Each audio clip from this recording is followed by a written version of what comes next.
자, 그러면 이번에는 뭘 설명드릴 거냐면 반복문 개념에 대해서 설명을 드릴 거예요. 반복문. 자, 반복문을 사용하는 이유는 단순해요. 자, 여러분들이 1부터 예를 들어서 자, 1부터 10까지 출력하려면 이걸 몇 번 써야 돼요? 그렇죠? 10번 써야죠. 근데 자, 10번 쓸 수 있지만 코드의 길이가 굉장히 길어진단 말이에요. 가독성도 떨어지고. 만약에 여러분들 1부터 100까지 이제 쓴다고 하면 이거를 100번 써야 된다? 그럼 굉장히 비효율적인 거죠. 그렇죠? 그렇기 때문에 반복문을 결국에 우리가 사용할 수밖에 없는데, 자, 반복문이라는 걸 어떻게 쓰냐? 자, 일단 제가 여기다 이렇게 써볼게요. i는 1, 그 다음에 if는 뭐예요? 얘는 조건문이죠. 그죠?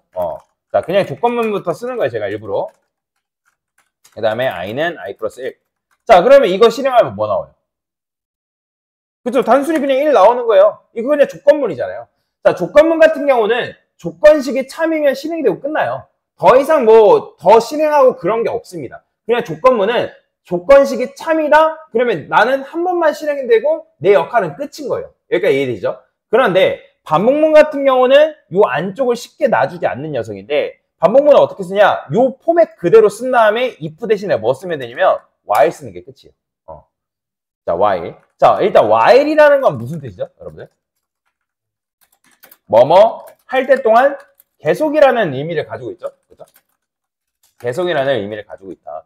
자, 얘도 근데 비슷해요. 조건문이랑 비슷한 게 뭐냐면 조건식이 true이면 실행.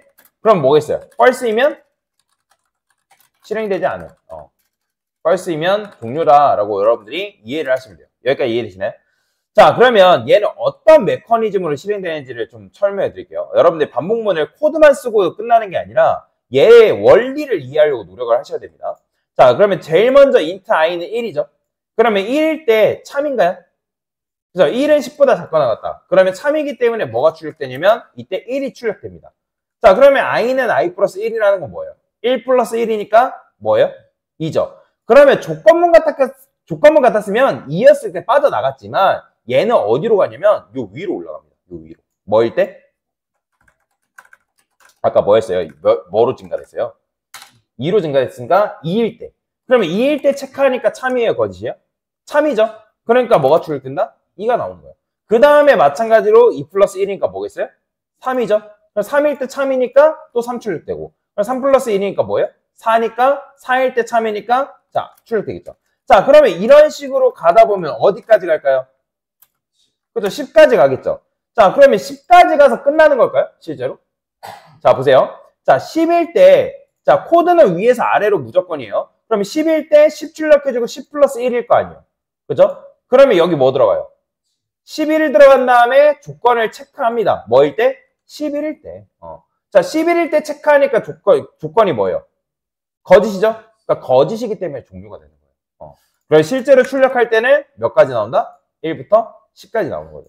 즉, 내가 이 프린트 LN이라는 걸 10번 쓰지 않고도 어떻게 한 거예요? 여러분들이 10번 출력할 수 있다, 없다? 가능하다라고 보시면 돼요. 여기까지 이해되시나요? 자, 그러면 정말 i 값이 11일 때 빠져나왔는지 궁금하잖아요. 그죠? 궁금하면 여러분들이 써보는 거예요. 자, 실행하면 어떻게 나와요? 자, i 11 나오죠? 그렇다는 거 뭐예요? 아, 지금 요 i 값이 거짓이 됐기, 그러니까 즉, 요 조건식이 거짓이 됐기 때문에, 즉, i가 11이 돼서 빠져나왔구나, 라는 걸 여러분들이 이해를 할 수가 있다는 거예요. 여기까지 이해되시나요? 자, 그래서 실행 순서가 어떻게 되냐면, 일단 조건을 체크합니다. 조건을 체크하고, 조건이 참이다. 참이면 실행. 그 다음에 1 증가시키고, 그 다음에 참 실행, 참 실행, 참 실행, 실행. 언제까지? 거짓이 될 때까지. 자, 그러면 얘는 이제, 아까도 말씀드렸지만 거짓이 될 때까지 실행이 되는데, 그러면 요게 지금 몇 번 반복되는 걸까요? 안쪽, 요게? 요 반복문은 총 몇 번 반복되는 걸까요? 총? 그렇죠. 총 11번. 왜? 조건식을 몇 번 체크해요? 11번 체크하잖아요. 11번 체크하기 때문에 지금 이제 11번째 거짓이기 때문에 빠져나온 거잖아요. 다만 요 안쪽은 몇 번 실행되는 거예요? 그렇죠. 10번 실행되는 거다라고 생각하시면 돼요. 자, 그리고 i는 i 플러스 1. 요거 어떻게 줄였을 수 있다 했죠? i 플러스는 1. 그죠? 그 다음에 더 줄였으면 i 뿔뿔. 요렇게. 자, 그래서 강사가 얘를 뭐라고 하냐면 시작값이라고 얘기하고요. 왜 시작값일까요? 내가 몇에서부터 시작하겠다? 1. 만약에 여러분들 5로 바꾸면 이건 몇에서부터 시작하겠다는 거예요. 그렇죠? 5부터 시작하겠다. 그 다음에 내가 끝값을 100으로 바꾸게 되면 어떻게 되겠어요? 이거는 뭐예요? 얘를 끝값이라는데 그러면 얘는 몇 가지 출력하겠다는 거예요? 그렇죠. 100까지 출력하겠다. 그러면 실행하면 1부터 몇 가지? 100까지 나오는 거예요.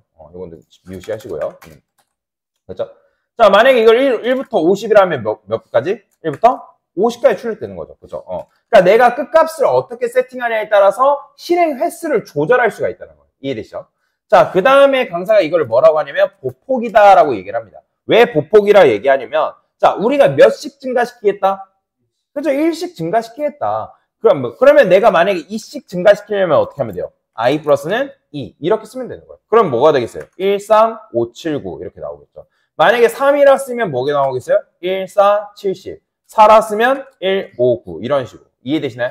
그러니까 이런 식으로 실행 횟수를 다르게 할 수 있다는 거예요. 그러니까 이렇게 생각하면 돼요. 자, 여러분들 옆에 고잔역 있죠? 고잔역을 종종 걸음으로 가는 것과 큰 걸음으로 가는 것 중에 뭐가 더 빨라요? 당연히 큰 걸음으로 가는 게 훨씬 더 빠르겠죠? 그렇죠? 그래서 내가 이제 보폭을 어떻게 세팅하냐에 따라서 실행 횟수를 뭐한다? 조절할 수 있다. 즉 끝값으로 돌아가는 속도를 다르게 세팅할 수 있다. 라고 보시면 되겠습니다. 그죠? 이런 식으로 할 수 있는데 그런데 여기서 중요한 게 있어요. 자, 지금 우리가 1부터 10까지 출력하는 반복문을 만들었는데 그리고 여기도 지금 제가 이걸 수식을 이렇게 썼으니까 1부터 10인데 이걸 만약에 이렇게 쓰면 이건 뭐예요? 1부터? 그렇죠. 9까지인 거예요. 이해되시죠? 그래서 수식도 여러분들 어떻게 쓰냐에 따라 달라진다. 그리고 이 while문 안에 조건식은 무조건 true 아니면 false인 결과값을 내는 수식을 쓰시면 됩니다. 여러분들. 무조건 이렇게 써야 된다는 법은 없어요. 뭐 여기다 여러분들이 true 이렇게 쓰는 것도 가능하고요. 그 다음에 뭐 false 이렇게 쓰는 것도 가능하고요. 당연히 실행이 안 되겠지만. 그래서 여러분들이 어떻게 쓰냐에 따라 달라진다. 자, 근데 아까 말씀드렸던 중요한 게 뭐냐면 자, 제가 이걸 빼먹었어요. 자, 이렇게 빼먹으면 실행이 될까요? 안 될까요? 정상적으로 실행은 돼요. 자, 근데 아까 그러니까 반복문은 조건식이 뭐일 때 빠져나온다 했죠? 그렇죠. 거짓일 때 빠져나온다 했는데 지금 계속 뭐예요? 계속 true잖아요. 그렇게 되면 지금 이거 무한 루프에 갇힌 거예요. 보이죠? 그럴 때 재빨리 이거 꺼줘야 됩니다. 이거 보이죠? 스톱. 요거 안 꺼주면 인텔리제이 팅하고 튕겨요. 그래서 i 뿔뿔을 제발 빼먹지 말라. 이게 굉장히 중요합니다. 이거 빼먹는 순간 뭐다? 무한 루프에 갇힌다라고 보시면 돼요. 뭔 말이 이해되죠? 자, 이걸 이제 어쨌든 여러분들이 이걸 이용해서 반복문을 이용해서 내가 원하는 숫자를 이런 식으로 출력할 수도 있고, 그러니까 뭐 숫자를 출력할 때만 사용하는 거 아니고 내가 원하는 수열을 반복할 때 또는 이제 원하는 코드를 반복시키고 싶을 때 사용할 수 있는 문법이다라고 보시면 돼요. 여기까지 이해되시나요? 자, 그러면 이걸 여러분들이 역순으로 출력하는 것도 가능할까요? 역순이라는 건 뭐예요? 내림차순.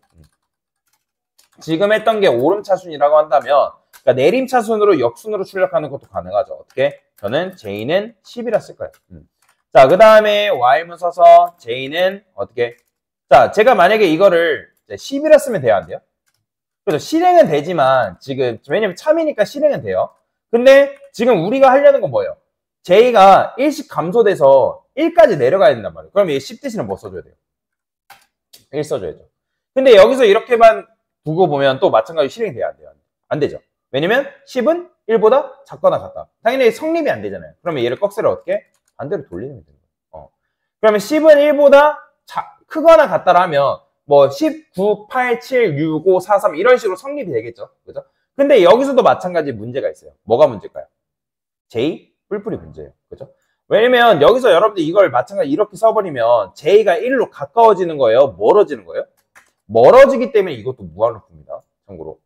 그럴 때 이거 반드시 얘 눌러줘야 돼요. 안 그러면 프로그램 튕겨요. 그래서 여기다가 뭐라 써야 된다? J 마이너스라고 정확하게 표현을 해줘야 된다라고 보시면 돼요. 이해되시죠? 자, 그래서 이런 식으로 여러분들이 내림차순으로도 출력을 할 수가 있다.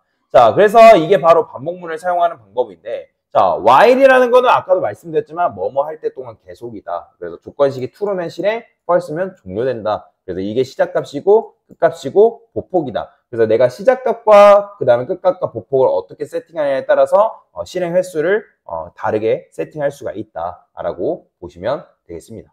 뭔 말이 이해되죠? 그래서 이게 바로 뭐다? 반복문 개념이다라고 보시면 되겠습니다. 됐습니다.